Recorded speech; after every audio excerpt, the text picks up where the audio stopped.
Hello, can you hear me? Yes. Cool. Hello, hi everyone. Good morning if you are joining us from Europe. Could be good afternoon for some of you. My name is Maria Sirgo and I am speaking to you from Spain at the moment. I'm a digital marketing specialist for Webinterpret, and today I'll be your host and guide through this webinar. And just so you know, it will be recorded so we can make it available for you on demand.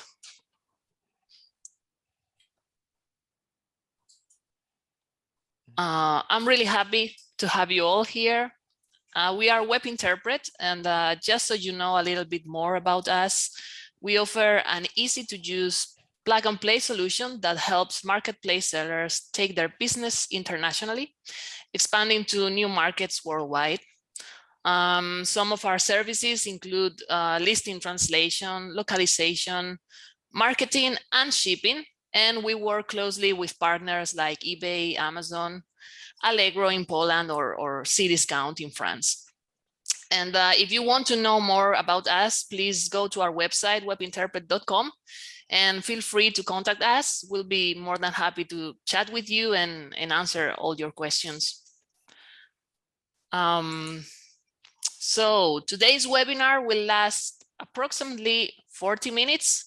And we will have a 10-minute Q&A session at the end where our experts will offer you their valuable knowledge.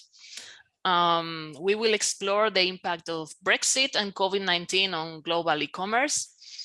And we've analyzed more than 150 million products on eBay sites. So I think we are in a very good position to let you know how to optimize your sales and improve product visibility.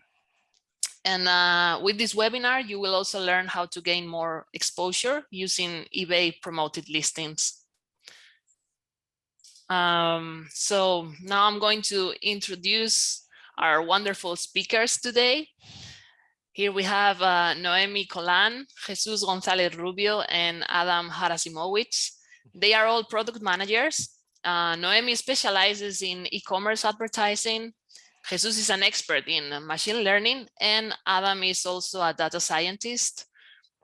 So that's it. Let's get this webinar started. Adam, over to you.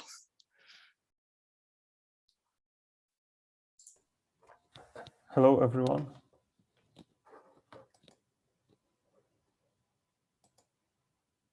So today I will talk about macro trends, so about events and processes which are happening on the markets and which influence overall whole landscape and are a bit beyond the control of single seller on e-commerce markets. So first of them is the pandemic, which actually happened for most of the European countries 1.5 years ago. And it's interesting to see how the situation was changing over the time. So at the very beginning in March, it was like unexpected for a lot of sellers and at the same time buyers. And it caused really big shakes on the market. So like from the buyer's side, they were really looking for goods which they can get very quickly or immediately. So they were preferring to go to traditional stores or buy products on the domestic markets. And at the same time, they didn't want to wait for a long delivery on cross-border trade. So we could see that in March, the sales on international markets almost everywhere went down. And on domestic markets, the situation was different depending on the markets. So like in UK, Germany, or in Spain, the sales were going up like 20-30%, while in France or in US, the sales on domestic markets were going down. But after 2 weeks, the situation changed a lot. So everyone passed over this like first initial shock and people start to adjust to the situation. So we could see actually that sales on both like domestic and cross-border trade increased because people were looking for different goods Also, the lockdowns were rolled out, so they couldn't go so easily out to the shops, and they were looking how to get all the things which are necessary to them. And it also caused that a lot of people who were in the past using e-commerce very occasionally or not at all, they started to use it. So they also fueled the growth of e-commerce. And this period of really high sales increase lasted on majority of markets from April to August, with a peak around end of May, beginning of June. And the sales increase is comparable to the Christmas period. The only difference is that it was 3 times longer than usually. So the impact of this event was very different depending on the type of the goods which were sold, because people's needs changed. So like first of all, a lot of us started to work remotely, so it caused that we had to somehow adjust to do it. So people were looking for the things which would allow them to arrange office at home. So it caused that they needed some new furnitures, also some electronics, cameras, and so on. At the same time, also, we started to spend way more time at home. So we needed to take care of our environment. So that's why products from garden, home categories, or home appliances also had really big boost in sales. And also we were spending a lot of our free time at home, so we couldn't go to the gym, so sporting goods were increasing, and the same happened to toys and games for children. And at the same time, because people stopped to go to office, also like didn't go out with friends and so on, they started to care less about their appearance. So categories like clothes or beauty were going down in this period.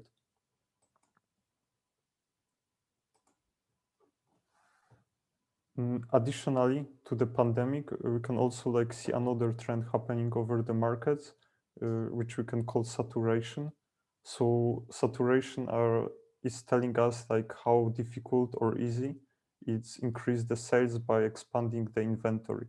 So usually when we think about the markets, we can observe 3 stages of the markets. The first is like the early stage where expanding inventory is really the best strategy to increase your sales, because there is a lot of demand and it's not met by the supply part. So by increasing inventory, you increase supplies, and then the sales are going up. Then the markets are shifting to the second stage where supply and the demand forces are getting more balanced.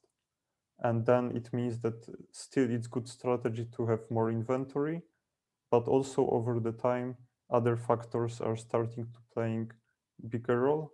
And those factors like mostly related to product optimization. And then we have the third stage, which is like market, which is already quite saturated. And then it means that it's difficult to grow there if we just add new products. And the key to increase sales is product optimization and being more competitive. So if we look on the markets which we have, like currently we don't have markets in the first stage. When we think about the sites, it still can happen when we think on the category level, but on the site level, usually the markets are in the second or third stage. So the biggest potential is in UK and in the US, because those markets are still really big, so the demand is really big, and still like demand and supply forces are more or less balanced. So still adding their new products will allow to find buyers which are looking for them. At the same time, the markets like France, Germany, and even Italy, they are like also in the second stage, but already quite later. They are like, we can observe that the supply is growing faster than the demand. So it means that it's harder and harder to compete by just adding new products.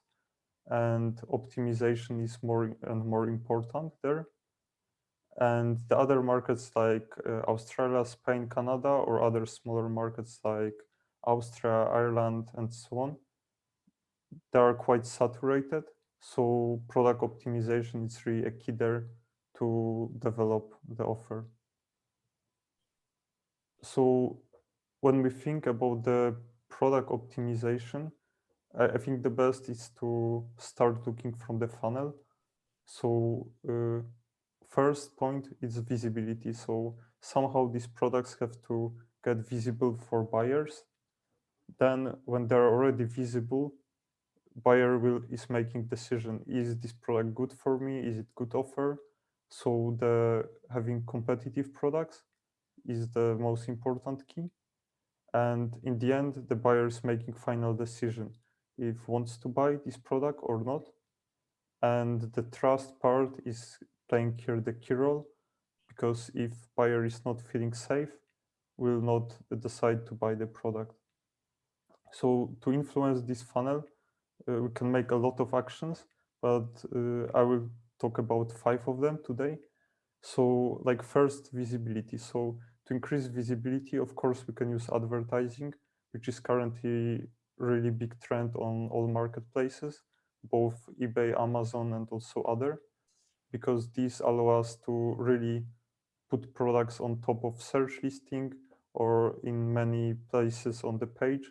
So they have chance to be found, take into account how big is the marketplace and how many products are there.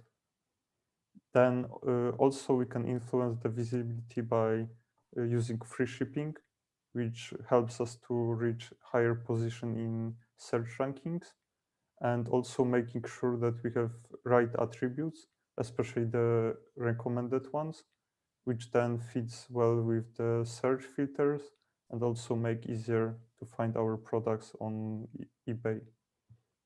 Then the second part related to competitiveness.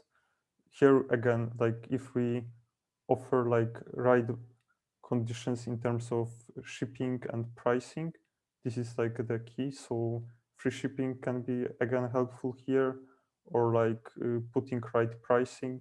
And for cross-border trade, it may be a bit more difficult because international shipping is more expensive.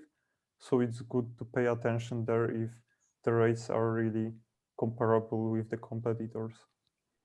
And the last part related to trust. Here again, attributes are playing a big role because they help to ensure seller that the things which he see on the image or in description are really the parameters which he's looking for. And at the same time, it's important to make sure that the buyers feel that they are in good hands, so that they don't have doubts about the taxes, duties, time delivery, returns, if the product guarantee works only in a origin country or is it international guarantee, and so on. And this part was very visible during the Brexit period, where it was the key element to make sure that the buyers will not be afraid of buying products from abroad. Okay, so now over to Jesus, who will tell you more about attributes and localization. Thank you, Adam. Okay.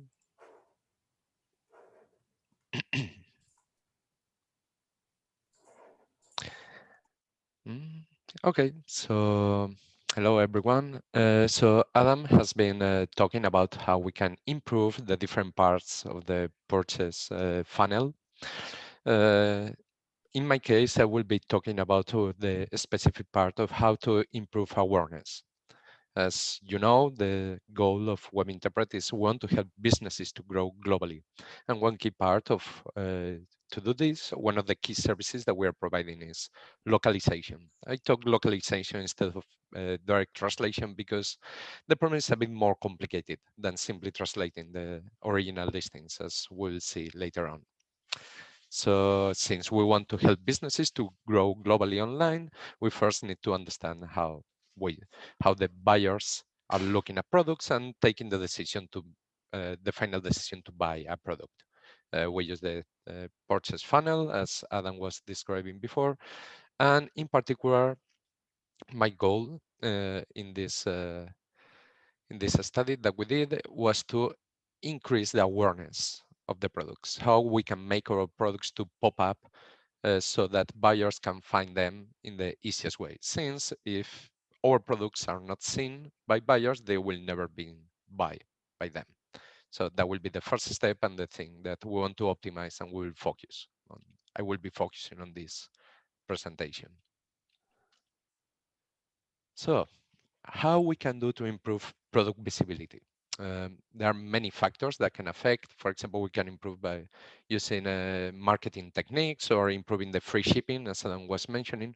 From the linguistic point of view or the localization point of view, one thing that we realize is that the UI of the marketplaces has a crucial importance. In particular, what the search filters. You know, these filters you have in the sites where you can decide to say, okay, I want my shoes in red color, for example, and only that will filter out and show to you only the products that match this criteria that you're doing.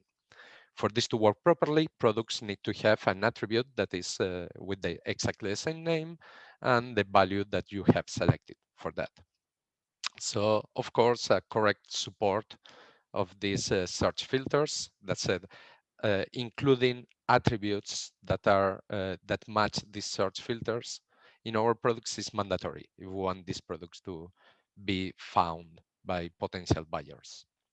So our challenge in here will be to provide as many of these attributes as possible in the products that we are localizing. And the main problem that we have to deal with is that these attributes vary quite a lot between sites. Usually they follow the same um, patterns, let's say, but it's not straightforward like simply translating. For example, brand usually is translated as marca in Spain, and there's not much to be done in there. But for other attributes like color and so on, there may be multiple different options that the marketplace decide to call that filter. It can be color, it can be main color, it can be fabric shade, maybe even in some categories.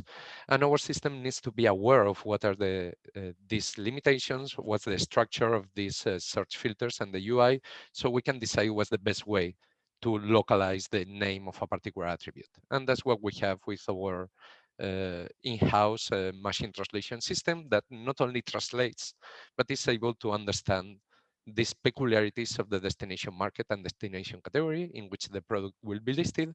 So it can choose to translate differently the same string depending on which category we are interested on.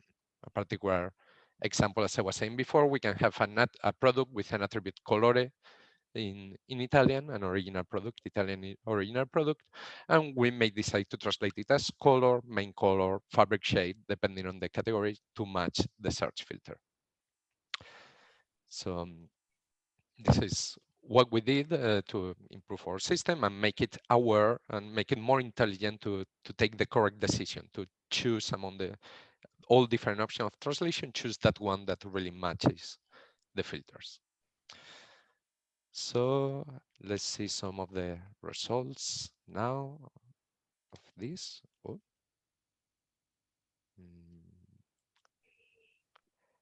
Okay, sorry, there's a bit of a delay on my part when clicking. So our hypothesis was that by increasing this number of attributes that match the search filters, will increase the product visibility for the affected products, and also that will drive an increase in the number of sales that we have. And thankfully, and I'm very happy to say that that's exactly what we obtained with a pretty interesting results. The plot that you are seeing there in the right is it shows the number of views, the average number of views per product per week in the sample that we used for the experiment. The sample that we did was an average over different markets and so on, involving several million products. And we see that in the weeks previous to our experiment, so all the numbers with the minus in the x-axis, we see that we have an average number of views of around 300, while the number of views after the experiment jumped dramatically to almost 600. And the results maintained in time. So it was not a seasonality effect or something that affects only for a few weeks. We are seeing that even 6 weeks after the experiment, we continue being consistently over the results previous to the experiment. And it's not displayed in here, but the number of sales also increased in a lesser amount, but still a quite significant 20% increase in the total number of sales that we have for this set of products in comparison to the average per week that we have in the weeks previous to the experiment. So what we learned is that optimizing the way we localize products and being careful on which decisions we take when translating the product is very important and can be a key factor in driving views of a product and conversion rates. And as such, in Webinterpret, we are continuously iterating on this process. Since the marketplaces are continually evolving, we need to continually be adapting to them. So we are always growing, looking to iterate in the process and keep improving to provide our clients with of course, the best visibility and thus the best selling opportunities for their products. That will be for me. So thank you very back to much, you, Maria. Jesus. Yes, now please, Noemi, the floor is yours, so to speak. Thank you, Maria. Okay, so hello everyone. I'm very pleased to present to you today how you can gain more exposure using eBay promoted listing. So first of all, let me introduce you to eBay promoted listing standards. So this is an advertising system available on eBay that helps your inventory to stand out among billions of items when buyers are browsing and searching for what you are selling. So as you can see here, promoted listings appear in strategic places, like in search results, but as well within sponsored products on the listing pages, and finally across eBay in different other places. What is really interesting about this advertising service is that it's a pay per sale model. So it means that you will pay only when your promoted item will be sold. Promoted listing standard is available on eBay to all above standard or top rated sellers with recent sales activity.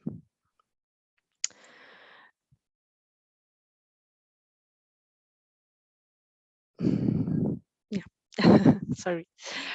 So we have rolled out the possibility for our Webinterpret sellers to use promoted listing standards for their items, so on their domestic market, but also for the international market listing that we help manage. Our promoted listing service is quite spectacular in that we manage your digital marketing strategy for you while scaling it across all of the international markets that you gain from our services. We also provide you with one centralized service in your local language so that you don't need to worry about managing this service in multiple different languages as it can be on eBay side. It's definitely an effortless solution for you, thanks to our automatic campaign setup and address selection, which is maximizing sales uplift with a minimum ad spend. We already manage promoted listing for millions of items on 9 different markets, meaning you will benefit also from our expert knowledge. So right now, Webinterpret is offering 2 months for free to try promoted listing. Sorry. Oh, yeah, sorry. So right now, Webinterpret is offering 2 months for free to try promoted listing standard on your items on domestic markets and also on international markets, providing you with an even higher competitive advantage across the 9 different markets that you can see here on eBay. As I said previously, we are fully managing your advertising campaigns, selecting ad rates based on our smart strategy to ensure your ads remains competitive and successful across the different markets. But you have also the power to set your own ad rate if you choose to do it, still using our recommendation, of course, to stay as much as possible competitive.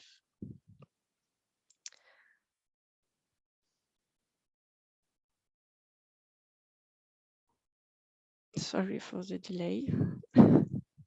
It seems like it increased from time to time.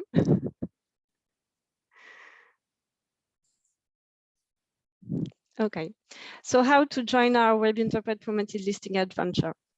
Eligible sellers are invited to join the program to start the 2-month trial. They will access this page, which is available directly from our Webinterpret dashboard under the marketing section. The sign up is really straightforward from there. As soon as you sign up for the trial, you will need to accept eBay promoted listings terms and conditions on each market you would like to activate this service. Once this is done, we will start automatically creating ads campaign for you and managing entirely your ads on these different markets you activated previously. You can, of course, decide to pause, close, or open any market at any moment directly from our dashboard.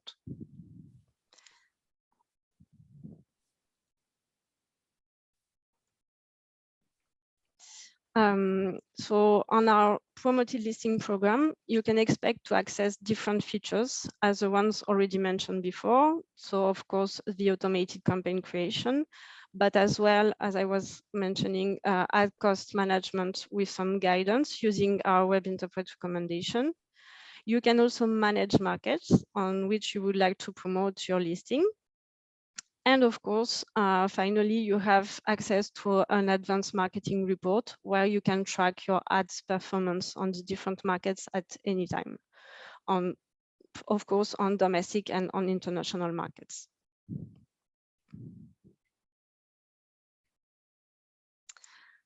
So we are definitely recommending you to use the promoted listing standard if you would like to boost your visibility. You have possibility to decide when to use it. So you can, for example, always keep campaigns activated, or you can also decide on the best moment to activate them.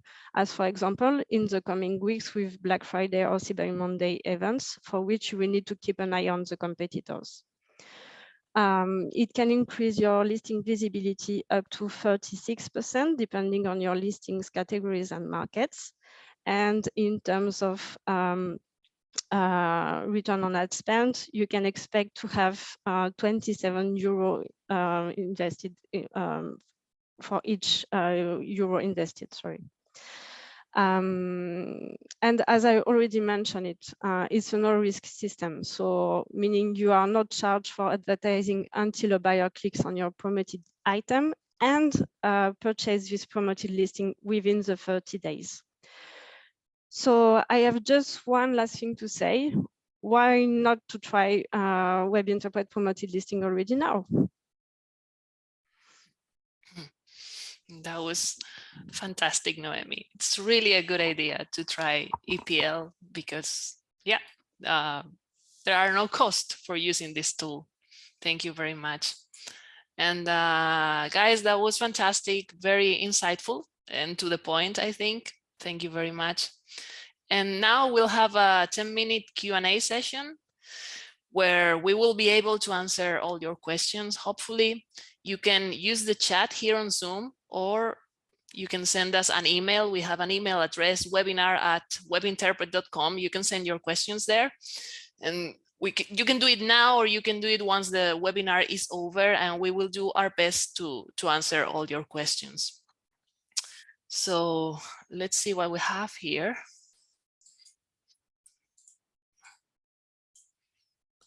Okay.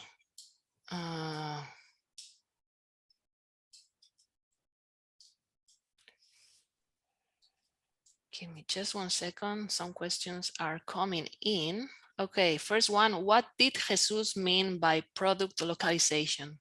Jesus? Yeah. Um, okay. This is. Usually I want to emphasize this calling product localization simply to differentiate for straightforward translation. Let's say when you are doing translation, you are focusing basically on language, you focus on the grammar, you focus on the how good the sentence is read in the destination market, sorry, in the destination language. But one, it's in here in the use case that we have, in particular for e-commerce and so on, we have many other concerns that are not only the linguistic quality. We want the product to be seen, we want the product to be found to be attractive for buyers and so on. So there are many times it's more worthy for our use case. It makes the products to behave better. If we do translations that might not be, if we choose a translation that is not always the direct one. Prime example, as I was saying before, it can be things like um, the translation of color or colore. The direct translation will be color, but that means that in many times we may be missing the attribute. So the translation may be completely perfect, but it's not working in the specific use case that we have. In localization, we include all these concerns. Another aspect can be, for example, when we are listing in a destination market that has a different size system than the source one. For example, we have a product from Germany and we want to sell the shoes in UK. Of course, it will be much better if we are able to not to translate the sizes. We don't want to say EU 42. It will be better if we are able to say UK 10 as size. It will be much easier for UK buyers to find the product and they will trust much more the product if they have the sizes in their local, as they are used in the local market. So that's why I mean by localization and the difference that they have with pure translation. Okay, thank you, Jesus, for that. I think we have some more questions here. Someone asking, we sell all international orders through GPS and get asked to combine this. Does eBay do this on our behalf? I don't know, guys, if you can answer this question. Maybe Noemi, do you have an answer here? Unfortunately, no, I'm sorry. No. I'm not expert in this. Yeah, no, that's perfectly fine, guys. We have more experts in Webinterpret that can answer these questions. So we'll get back to you. And please send these questions to our email, webinar@webinterpret.com. So we'll be able to have an accurate answer for you. All right. We have another one here. What's the category you think is more problematic to list internationally? Okay, I can go with that. It's a tough question. In many cases, for us, the most problematic one is whenever there is a big difference between the requirements on the original product and the destination category. One I can think about is, for example, car parts. It's been a big pain for us to be dealing with. The different subcategories have very different sets of attributes, and they usually do not correspond between different markets. So selling the, you know, engines in Spain, the set of restrictions that eBay imposes in there is quite different from the same or the corresponding category in maybe eBay Motors or Germany or even Australia. And on top of that, we have to consider the insertion fees and other business-related elements that will affect the performance of our listing and also the expenses for our clients. So yeah, I don't have a specific category to be that, but yeah, dealing with the different requirements in different categories in different sites is quite a difficult challenge, in particular when we are dealing things like mechanical or uh, uh, when we have dates included, for example, art from before the 70s, and there is not similar category in the destination market. There is always super difficult for us to identify the category we want to list. So many times it's not so much what's the difficult category, but to identify what's the correct category for the product can be a quite challenging problem in our part. Thank you, Jesus. We have one more question here. Do you think Brexit's impact will reverse in 2022? That's a good one. Yeah, so again, difficult question, because like the Brexit impact is like not only economical one, but also the political one. So it really depends what is happening in politics and what are the rules. But overall, I think that like the situation after Brexit won't be again the same which was before the Brexit. So I think it will not recover fully, but I think it will recover in majority after it. Because like the main problem with Brexit were like, first of all, it shaped the current situation, so change a lot how the cross-border trade is made, and people need time to get used to and adjust to it. And in a moment when everyone will start to feel more comfortable with it, know what to expect, and won't be doing it first time, then overall like the impact of the Brexit will be decreasing. But still, depending on the category type, types of products and so on, there are like additional restrictions, maybe in some parts additional fees and so on. So that's why I think that it will not really come back to the time when it was before the Brexit. It still has like some impact, but it will be just decreasing over the time. Thank you, Adam. And I think we have one last question here. So what category is best selling? Well, I guess it depends on which marketplace you're selling in. Guys, do you have any input here? So again, like there is no straightforward answer, because here it really depends on many factors. So like first, what you Maria said, it's markets. So like on different markets, different types of products are selling better. Also, additionally, we need to take here into account the time factor, because depending on the time, different types of products are looked more.